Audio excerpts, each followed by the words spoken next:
No one ever got past Franz.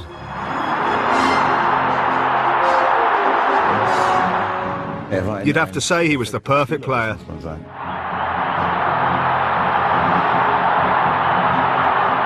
He never wanted to lose.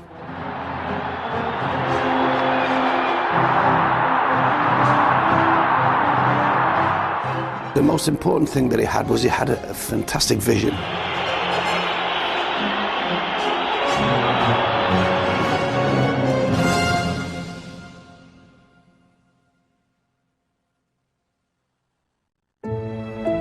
Zugspitzstrasse, number 6, Giesing, Munich, the childhood home of Franz Beckenbauer. The aftermath of the Second World War made it a tough childhood for the postal worker's son, but at least the Beckenbauers were happy.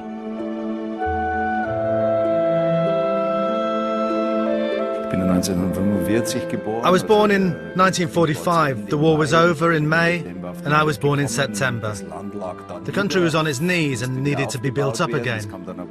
But that only came later. We had a nice childhood because there was no social jealousy, because no one had anything. One of the high points of childhood came when Franz was 8 years old. In the World Cup final of 1954, West Germany beat Hungary. The country was captivated by the miracle of Bern. You couldn't see a single person on the street. Everyone was listening to their radios. And then something incredible happened. West Germany became world champions. Inspired by his heroes, Beckenbauer joined his first club, SC Munich 06, which was across the road from where he lived. People began noticing his football talent early on. I joined a club called SC 1906 at the age of 8. You just notice when people like you. You sometimes got something extra when you won a game. You noticed that you were a bit better than most of the others.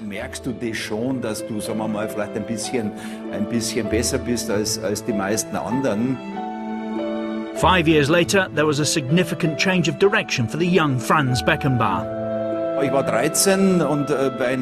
I was 13. In 1906, the team I was at dissolved their youth team. I was an 1860 supporter at the time, and coincidentally, one of the last games for 1906 was played against 1860. My marker was really physical, and during the game he punched me. And then I said after the game to my teammates, "You can all go to 1860, I'm going to Bayern." My teammates came with me to Bayern. Beckenbauer made good progress at Bayern, quickly moving through the ranks into the senior team. And at the same time, he was forming a special bond with coach Chick Kajowski. Chick was someone who liked me. He was like a father to me. He just let us play, like you let your kids play. Bayern were promoted to the Bundesliga, and soon after his 20th birthday, Franz got his call-up to the national side. It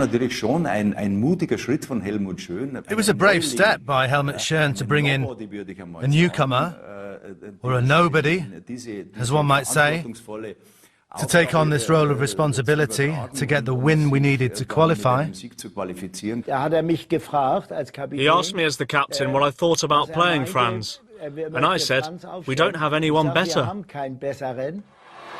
Schön played the newcomer Beckenbauer, despite criticism from the press, and the move paid off. Uwe Seeler scored the winner as West Germany beat Sweden 2-1 to qualify for the 1966 World Cup in England. We had a very good team, with great morale. This was always important when we were together for the national team. Beckenbauer's World Cup debut would be against Switzerland at Hillsborough in Sheffield. I remember watching the match, and I think, in fact, I know it was the first match in the tournament for West Germany, and they played Switzerland. And this young lad just took it on the right-hand side of the field. He did a little 1-2, passed the ball, and he was through completely, and there's the goalkeeper come out, just slipped it past him, a little wave of recognition. I remember that match very well. We were allowed to play with a lot of freedom. Switzerland were brushed aside 5-0 with Beckenbauer scoring twice. After topping their group, it was Uruguay up next in the quarter-finals. Beckenbauer was on the scoresheet again as the Uruguayans were beaten 4-0. The young German was fast becoming the star of the tournament.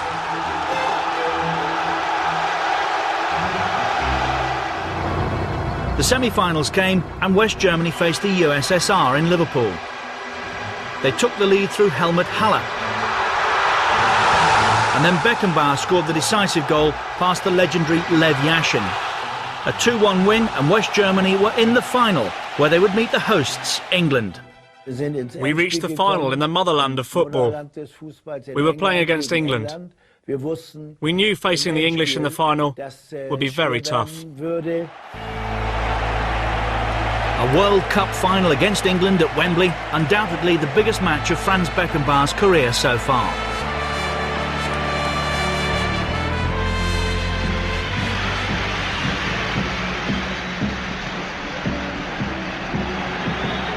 Just 12 minutes gone and Haller put the West Germans in front. It was short-lived, Jeff Hurst rising to head the equaliser just 6 minutes later. Then England took a second-half lead through Martin Peters, before Wolfgang Weber levelled for the Germans. 2-2 and extra time would see one of the most controversial goals in World Cup history. Over the 90 minutes it was 2-2 and then came the extra time. I said after the game that England deserved to win, that they were the better team.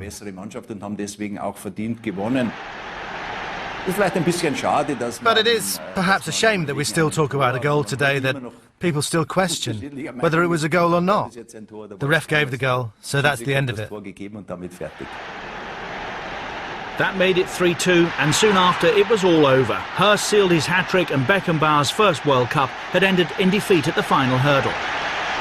A spectacular final, and Beckenbauer had impressed. After all, England had dedicated their best player to mark him that day. I was given the job of actually staying with him for the whole match.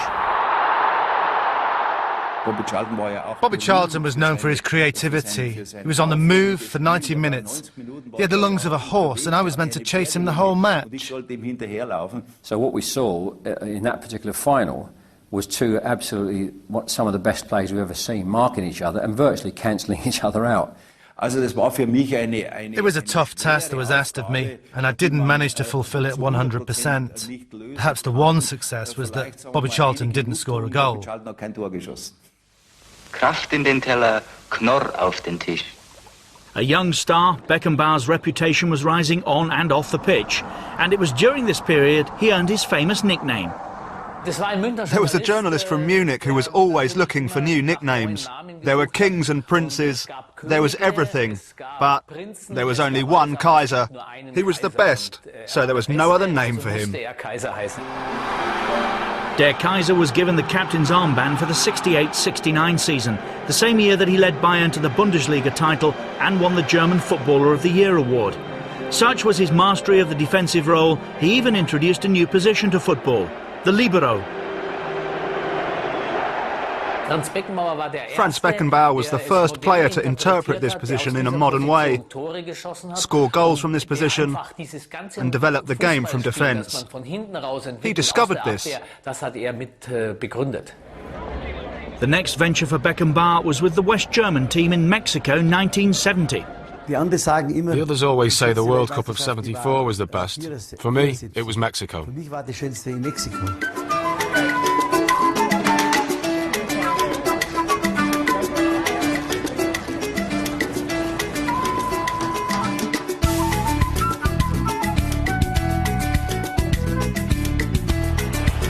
The West Germans won all their group matches in style, with Müller on form, scoring 7 goals in 3 group matches.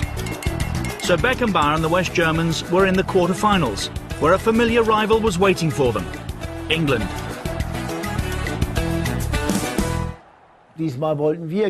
This time we wanted to win. Everyone was talking about revenge, but as a player you don't think about that. We just wanted to win. We went 2-0 down because of silly defensive mistakes. And that's when we thought, this is going to get tough. It took Der Kaiser to bring them back into it with a trademark run and shot. Then Uwe Seeler scored. And Müller scored in extra time to seal a 3-2 win. That's the worst I've ever felt, I think, at a football match. I've never felt as bad losing as that one, because the game was won. The West Germans had gained their revenge. In the semi-finals, West Germany against Italy produced what was for many one of the best games in the history of the World Cup. Boninsegna gave Italy the lead early on. Then Beckenbauer went on one of his long runs and was taken down brutally. Unfortunately, I couldn't play properly because I dislocated my shoulder. I'd fallen awkwardly onto my shoulder after an Italian foul, and I couldn't give 100%. It was a very one-sided game in the 90 minutes, and then Schnellinger scored the equaliser just before the end, and then it became interesting. The next 30 minutes must have been the most exciting that you could ever see in the history of football. It was as dramatic as half an hour of extra time could get. Müller gave the West Germans the lead. Moments later, Burgnic equalised. Before Riva gave the Italians the lead.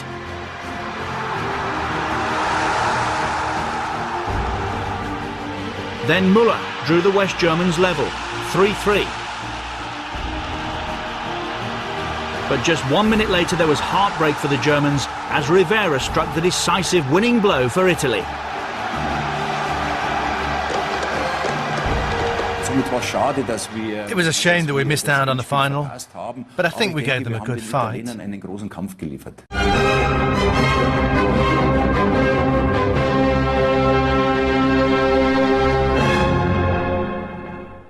Soon after the World Cup of 1970, manager Helmut Schön named Franz Beckenbauer captain of the national team. And success under Beckenbauer wasn't long in coming. They reached the final of the 1972 European Championships in Belgium, where they faced the USSR. Müller scored twice in a 3-0 win, and Beckenbauer won his first trophy for West Germany.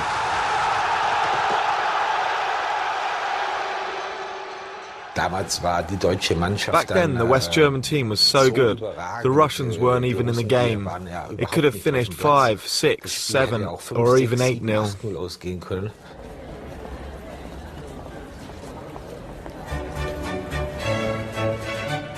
Back home, the country was in awe of Beckenbauer's talents. And Bayern Munich were doing well too under the leadership of Der Kaiser. In the 71-72 season, Bayern won the Bundesliga, starting a run of 3 consecutive titles, which set a new German record and gave Bayern Munich a special place in the history books of West German football. It was in the early 70s that the best times came for Bayern Munich, although we'd already been German champions once already, and we'd won the Cup and the Cup Winners' Cup. We were already very successful, but then we had the right experience to go on and to win more. Beckenbauer was earning a fearsome reputation, not only amongst his opponents, but his teammates too. I never heard anyone criticise him in my whole life, both on the pitch or off it. Someone tried once. Charlie on Bosco tried to nutmeg him twice. And then he was in the hospital. Franz kicked him so hard that he had to go to hospital for his injuries. The World Cup of '74 was to be held in West Germany. However, due to a feud between the players and the West German Football Federation, the team almost never made it. Back in those days, I can remember there was a terrorist threat from the Baader-Meinhof gang. We were affected a lot by security measures, and the security was very tight. We had police around us all the time. We just weren't used to this. We needed our freedom. It didn't suit us. And it wasn't just the terrorist threat that put pressure on the unity within the West German squad. Then there was the financial situation, which took half a night of discussions to sort out. And at 5 in the morning, 80% of the players were ready to walk out because they couldn't agree. It must have been dawn when an agreement was reached, and the team decided to stay together. It would have been a disaster if the host country of a World Cup had been without their team. Finally, the games got underway, with the West Germans triumphing in their first 2 group matches, beating Chile and then Australia. They then faced a showdown with rivals East Germany.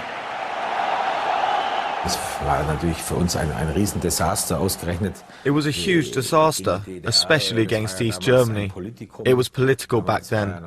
The war was still there, and it was one of the first matches between the Bundesrepublik and the DDR, and to lose to them was fatal. After the 1-0 loss to the former East Germany, there was chaos in West Germany, and we all thought we were on a slippery slope. I was the captain, and it was my duty. The captain's armband has a meaning and a value, which is that you're the right-hand man to the coach, and this was the first time that I had to play this role. I was one of the ones who got the blame. The team was rebuilt, Franz was very angry, and I was one of the ones who was sacrificed in the next game against Yugoslavia. With Beckenbauer effectively taking control away from coach Schön, the West Germans managed to beat Yugoslavia 2-0 in the second group stage. They then put 4 goals past the Swedish in a 6-goal thriller. The final group match was against Poland, with a win needed to reach the final. Gerd Müller popped up for the only goal, and West Germany were through to face the Dutch.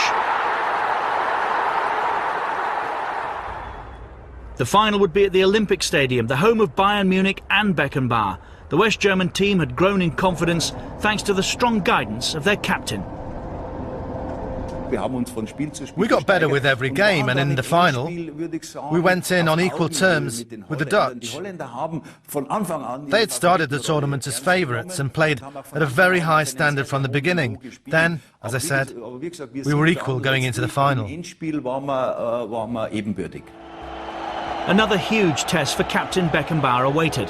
How would the West Germans cope with Johan Cruyff and Holland's total football? They hadn't even touched the ball when Holland won a penalty, which Johan Neeskens converted. But West Germany fought back and won a penalty of their own. I wanted to be world champion. We wanted to be the world champions. I didn't go to the World Cup just to play. I couldn't care less. I just wanted to win it. We thought that perhaps Gerd Müller would take it, but Breitner stepped up and stroked the ball in. We were so happy.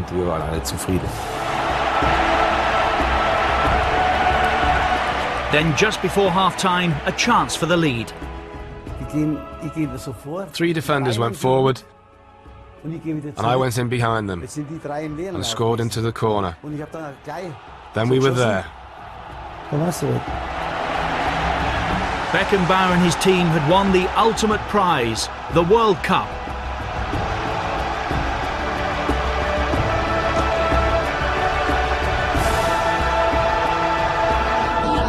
But while the nation partied, Beckenbauer and his teammates were reserving their celebrations. We weren't allowed to take our wives with us in those days, so we organised a separate evening, especially for the wives. We were just sick of it. 6 weeks of being trapped. We wanted to see our wives again. Because we knew that the players' wives weren't welcome, my wife organised a dinner party for around a dozen of the other wives at the Bayerischer Hof. Whether we'd won or not, we would still have met up. organisiert. It's amazing that we won the World Cup with such a bad federation. That must have been some team. Meanwhile, Bayern Munich were becoming a feared European force, beating Atletico Madrid 4-0 in the replay of the 1974 European Cup final.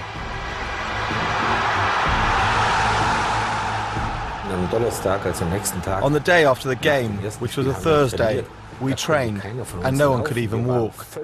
We were completely exhausted. And then we found the strength to pull ourselves together. We won 4-0 in the replay. Played our best game of the season, perhaps even the best game in Bayern's history.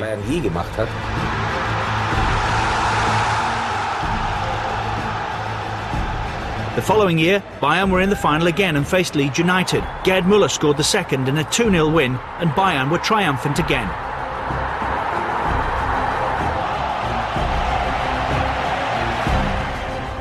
And in 1976, for a third year running, Bayern were in the final again, this time against Saint Etienne.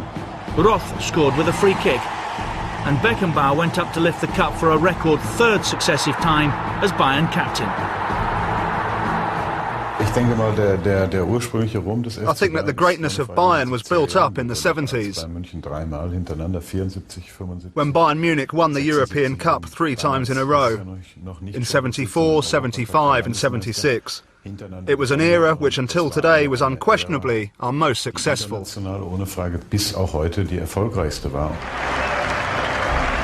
On the international scene, 1976 saw West Germany through to a European Championship final.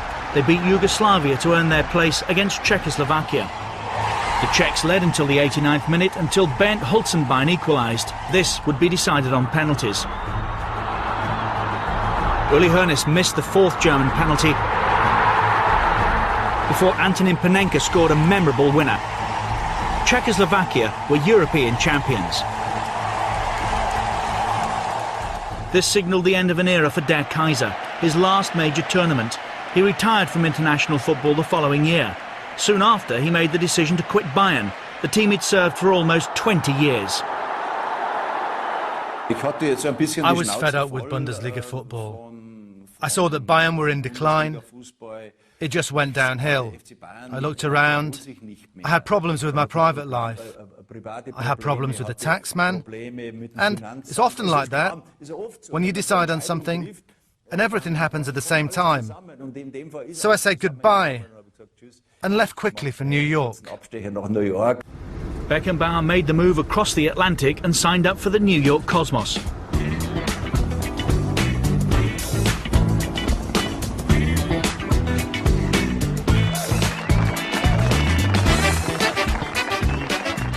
So he came at the height of his career. He could have played anywhere in the world, and he chose to play with the Cosmos.